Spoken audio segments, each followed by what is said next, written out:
अस्सलाम वालेकुम नाजरीन, तारीख की दुनिया में खुश आमदेद। मुझे डॉक्टर अली कहते हैं और आज की वीडियो में हम आपको बताने वाले हैं और दिखाने वाले हैं कि किस तरह से अमरीकी फौज ने उसामा बिन लादेन को ऑपरेशन के दौरान मारा। नाज़रीन, जब 2 मई 2011 को अमरीकी अफवाज के खुसूसी दस्ते ने सूबा खैबर पख्तूनख्वा के शहर एबटाबाद में दुनिया के सबसे मतलूब शख्स उसामा बिन लादेन और उनके इंतहाई करीबी साथी अबू अहमद अल कुवैती और दीगर 3 अफराद के खिलाफ रात गए कार्रवाई की, तो उस वक्त 90 साल से जायद उम्र के जैन बाबा एबटाबाद के इलाके बिलाल टाउन में गुज़िश्ता 6 दहाइयों यानी 60 साल से रह रहे थे और इलाके में जैन बाबा के नाम से मशहूर हैं। नाज़रीन, उसामा बिन लादेन के सबसे करीब रहने वाले यानी उनके पड़ोसी जैन बाबा का घर उसामा बिन लादेन के गेट के कंपाउंड के सामने वाक़ है, जिसके दरमियान सिर्फ 7 फुट की एक सड़क है।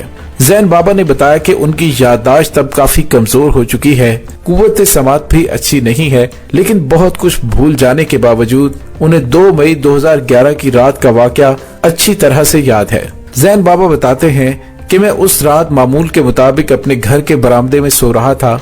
वो एक गर्म और अंधेरी रात थी, बिजली गायब थी कि यकायक रात 12 से 12:30 के दरमियान हेलीकॉप्टर की आवाजें सुनाई देने लगी।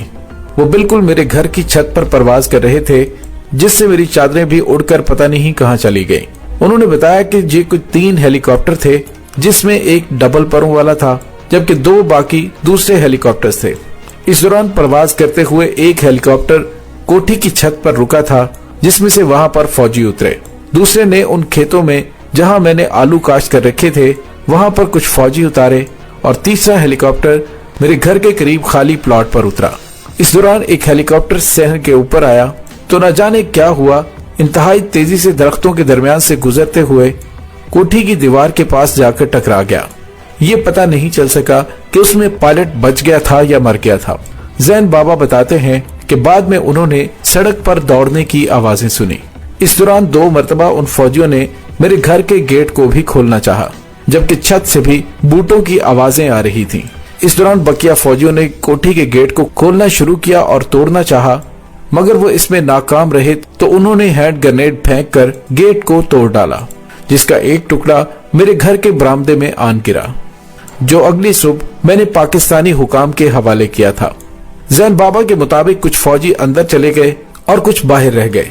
अंधेरे की वजह से मैं सही तौर पर देख न पाया कि वहां पर क्या हो रहा था, मगर बूटों की आवाजों से पता चल रहा था कि वो तीसरी मंजिल पर पहुंच चुके थे, जहां पर 2 कमरे थे। उन कमरों में खवातीन और बच्चे थे। मैंने औरतों और बच्चों के चीखने की आवाजें इस तरह से सुनी कि जिस तरह से मुर्गी और उसके बच्चों को छेड़ा जाए तो वो चिल्लाने लगते हैं। उन चीखों की आवाजें सुनकर मैं हिल गया था, लेकिन चंद ही लम्हों के बाद वो आवाजें आहिस्ता आहिस्ता बंद हो गई थी। जैन बाबा बताते हैं कि उसके बाद दोबारा बूटों की आवाजें आना शुरू हुई। फौजियों ने हेलीकॉप्टर में बैठना शुरू कर दिया था। मुझे किसी बंदूक से चलने वाली किसी गोली की कोई आवाज सुनाई नहीं दी। हाँ, जब वो जा रहे थे तो उस वक्त हेलीकॉप्टर तबाह करने का जोरदार धमाका जरूर सुना था। वो अभी उड़े ही होंगे कि पुलिस मौके पर पहुंच गई, जिसने इलाके के चारों तरफ खड़े लोगों को हटाना शुरू कर दिया था। उसके बाद फौज भी पहुंच गई, जिसने लाशों को निकाला, औरतों और बच्चों को गाड़ियों में बिठाया और फिर वहां पर चौकियां कायम कर दी गईं, जो कि 1 साल तक मौजूद रहीं। जैन बाबा ने यह भी बताया है कि ये मकान जहां पर उसामा बिन लादेन मुकीम थे, ये उन्हीं के सामने तामीर हुआ था। मई 2011 में बिलाल टाउन का इलाका कदरे वीरान था और जैन बाबा उस वक्त चौकीदारी के फराइज सरंजाम देते थे। जिस जमीन पर उसामा बिन लादेन का कंपाउंड तामीर किया गया था, वहां पर उन्होंने खेती बाड़ी भी की थी। जैन बाबा का बताना है कि इलाके में तमाम मकानात उनके सामने ही तामीर हुए और ये कंपाउंड भी उनके सामने ही तामीर किया गया था। जैन बाबा के मुताबिक उस मकान के अंदर 2 चचाजाद भाई अपने खानदान के साथ मुकीम थे और हमले में वो हलाक हो गए थे। जैन बाबा ने बताया कि उस मकान में रहने वाले बड़े मर्द अरशद खान, जिसे वो बड़ा खान कहते थे, और तारिक हसन खान, जिसे वो छोटा खान कहते थे, दोनों से ही उनके इंतहाई करीबी ताल्लुकात थे। 10 साल के बाद बिलाल टाउन का नक्शा बहुत ज्यादा बदल चुका है। इस इलाके में अब एक आध रिहायशी प्लॉट ही नजर आता है। जो घर 2011 में जेरे तामीर थे, अब वो आबाद हो चुके हैं। जबकि उसामा बिन लादेन के कंपाउंड के करीब भी मकानात तामीर हो चुके हैं। जैन बाबा बड़े खान और छोटे खान को याद करके कहते हैं कि उस घर में कोई 8 के करीब बच्चे थे। दोनों की बीवियां और एक बहन थी। बच्चों को कभी भी बाहर निकलते नहीं देखा। हैरत ये होती थी कि ये कैसे बच्चे हैं जो खुद भी बाहर निकलने और खेलने कूदने की जिद नहीं करते। घर से कभी भी किसी शोर शराबे की आवाजें नहीं आती थीं। उन्होंने बताया कि छोटा खान और बड़ा खान बाहर आते जाते थे और उनके पास एक जीप और एक पुरानी सी कार थी। वो दोनों लोगों से मेल मिलाप भी करते थे, लेकिन एक हद तक। वो कभी किसी के घर नहीं जाते थे और न ही कभी कोई उनके घर जाते हुए देखा गया। जैन बाबा ने बताया कि कंपाउंड वाली जमीन अरशद खान ने 3 मरहलों में खरीदी थी। पहले 3 कनाल, फिर 13 मरले और फिर 3 कनाल जमीन खरीदी गई। कंपाउंड का मजमूई हुजम 6 कनाल 13 मरले का है, जिसमें ज्यादातर इलाका खाली था और सिर्फ 5 मरले से कुछ ज्यादा में तामीराती काम किया गया। जैन बाबा ने कहा कि ये 10 कनाल का जमीन का टुकड़ा है जहां पर वो खेती बाड़ी किया करते थे।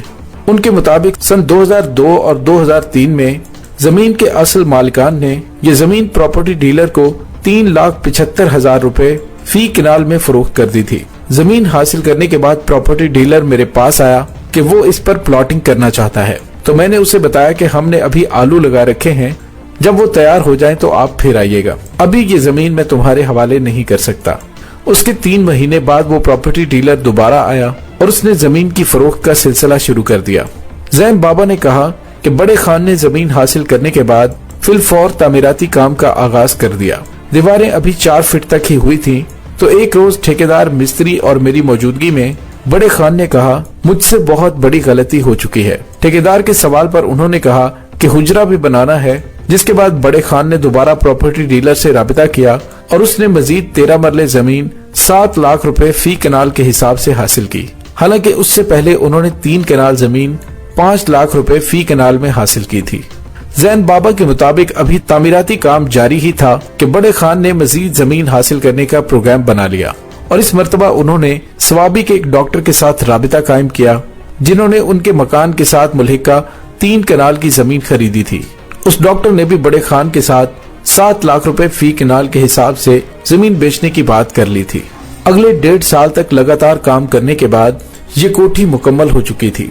उन्होंने कहा कि जब तक तामीराती काम जारी रहा, बड़े खान और छोटे खान ने अपने बाल बच्चों को वहां मुंतकिल नहीं किया था। जब तक खानदान वाले नहीं आए थे तो उस वक्त तक मेरा वहां आना जाना था, लेकिन जब बाल बच्चे मुंतकिल हो गए तो बड़े खान ने हमें वहां आने से मना कर दिया और कहा कि हम पर्दे की वजह से किसी को घर में नहीं आने देते। जैन बाबा के मुताबिक बड़े खान ने यह भी कहा कि मेरे बहुत से दुश्मन हैं, इस वजह से उन्होंने कोठी की 4 दीवारी 12 फीट ऊंची बनवाई है और उस पर कांटेदार तार भी लगाई है, जिसमें रात को करंट छोड़ दिया जाता है। मिस्मार की गई कोठी के मुख्तलिफ मुकामात की तरफ इशारा करते हुए जैन बाबा ने बताया कि वहां पर कौन कौन से कमरे थे और कहां एक तरफ हुजरा और माल मवेशियों के लिए बाड़ा था, और कहा कि पूरी कोठी में से आने जाने के लिए रास्ते बनाए गए थे। उन्होंने मजीद बताया कि वहां पर बड़े खान और छोटे खान ने बाहर से मंगवाए हुए उम्दा नस्ल के दरख्त लगाए हुए थे और इसके अलावा कुछ सब्जियां भी वो खुद ही काश्त किया करते थे, लेकिन इस काम के लिए उन्होंने कोई मुलाजिम नहीं रखा हुआ था, बल्कि सारे काम वो खुद ही करते थे। ठेकेदार ने एक मर्तबा कहा था कि खान साहब, इस घर में इतने ज्यादा नलके लगाने की क्या जरूरत है?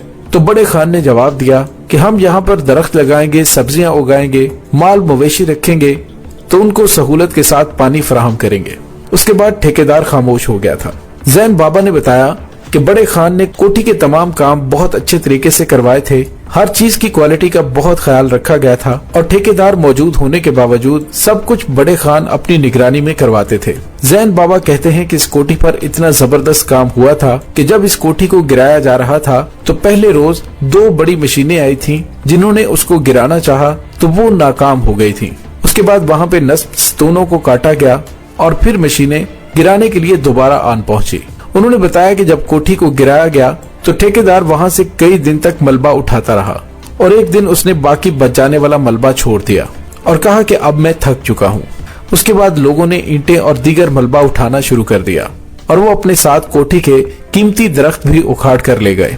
जैन बाबा ने बताया कि जब सारे लोग तमाम मलबा उठाकर ले गए तो मैंने एक रोज क्या देखा कि इस इलाके का ही एक नौजवान आरी लेकर आया और मुझे कहता है कि दरख्तों को काटता हूँ और साथ ले जाऊंगा। मैंने कहा कि मुझे तो कोई एतराज नहीं, लेकिन वैसे ही उसे डराने के लिए कहा, मुझे जर्नैल साहब ने कहा था कि दरख्त तुम्हारी जिम्मेदारी है, इनको जो काटे उनका नाम और पता मुझे बता देना, बाकी मैं खुद देख लूंगा। ये सुनते ही नौजवान इतनी तेजी से वापस मुड़ा कि मैं बता नहीं सकता। वो कहते हैं, देखे ना, ये दरख्त हमारे काम आ रहे हैं, हम यहाँ पर बैठे हैं और ये दरख्त गर्मी सर्दी में हमारे काम आते हैं। जैन बाबा बताते हैं कि 2 मई 2011 के वाक़े के अगले कुछ दिन वो अपने घर वालों के हमरा बिल्कुल महसूर हो गए थे, मगर उसके बाद हालात मामूल पर आ गए थे। हमें तो कोई आने जाने से नहीं रोकता था, मगर बाहर से किसी को भी उस इलाके में आने की इजाजत नहीं थी। अगले 1 साल तक, जब तक कोठी गिराई नहीं गई थी, हमने बहुत मुश्किल से वक्त गुजारा।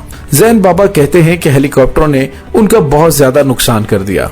उस साल हमने 6,500 रुपए के इवज आलू के बीज खरीद कर काश्त किए थे, वो सब तबाह हो गए। एक रोज सिक्योरिटी एहलकार आए, उन्होंने कहा कि हमारे ऑफिसर आ रहे हैं, उन्हें चाय पिलानी है, कुर्सियां दें। हमने उन्हें 7 कुर्सियां निकाल कर दी। उनका भी अभी तक कुछ अता पता नहीं है कि मेरी वो कुर्सियां कहाँ गईं। जैन बाबा ने कहा कि इस वाक़े से उन्हें कम से कम 1.5 लाख रुपए का नुकसान हुआ, बल्कि उन्हें रोजाना कुछ न कुछ पूछने के लिए तफ्तीशी टीम पहुंच जाया करती थी। जैन बाबा ये भी कहते हैं कि शुरू में कोई न कोई रोजाना आता था और सवाल जवाब शुरू कर देता था। जब उनसे जान छूटती थी तो मीडिया वाले आ जाते थे। 1 साल तक तो मीडिया वालों से पाबंदी की वजह से बहुत कम मुलाकात हुई, लेकिन जब कोठी गिराकर चौकियां खत्म कर दी गईं, तो फिर कोई ऐसा इलाका और मुल्क नहीं बचा जहां से मीडिया वाला ना आया हो। दुनिया के हर मुल्क, कौम, नस्ल का मीडिया वाला यहाँ जरूर आया था। जैन बाबा ने बताया कि पहले वो मुकामी और गैर मुल्की सहाफियों को जवाब देते थे, मगर बार बार के सवालात से वो तंग आ गए। खुद सोचें कि सुबह दोपहर शाम सिर्फ एक ही बात, एक ही बयान, उन्होंने तो मेरा दिमाग ही खराब कर दिया था। फिर मुझे किसी ने समझाया कि अगर मैं इनको बयान ना दूं तो कोई फर्क नहीं पड़ेगा। बस फिर मुझे समझ में आ गया और मैंने उन्हें बयान देना छोड़ दिया और अब मैं किसी से बात नहीं करता। जैन बाबा के मुताबिक कई मरतबा वहाँ पे पुलिस वालों ने मुकामी और गैर मुल्कियों को भी पकड़ा है और जिन लोगों ने गैर मुल्कियों से बातचीत की होती उनको बयान लेने के लिए तलब कर लिया जाता है। मुझसे बयान लेने के बाद कई मरतबा पूछगिछ की गई, बल्कि मुझे और मेरे बच्चों को तो जेल में भी डाल दिया गया था। तमाम वाकयात बयान करने के बाद जैन बाबा ने कहा कि अब मैं 92 वर्ष से ज्यादा का हो चुका हूँ, बहुत थक भी जाता हूँ और यही बात बार बार करने से तंग भी आ जाता हूँ। नाज़रीन, ये सारी बात करने के बाद जैन बाबा उठकर वापस चले गए, लेकिन जाते जाते एक बात कह गए कि अब वो रात दोबारा फिर आने वाली है। न जाने उन्होंने ये बात क्यों और किस बेस पे कही, इसका जवाब उन्होंने नहीं दिया। नाज़रीन, ये है उसामा बिन लादेन के सबसे करीब बसने वाले पड़ोसी की आपबीती। इसके बारे में आपका क्या कहना है, कमेंट सेक्शन में अपने ख्यालात का इजहार जरूर कीजिएगा। इसके साथ ही डॉक्टर अली को इजाजत दीजिए।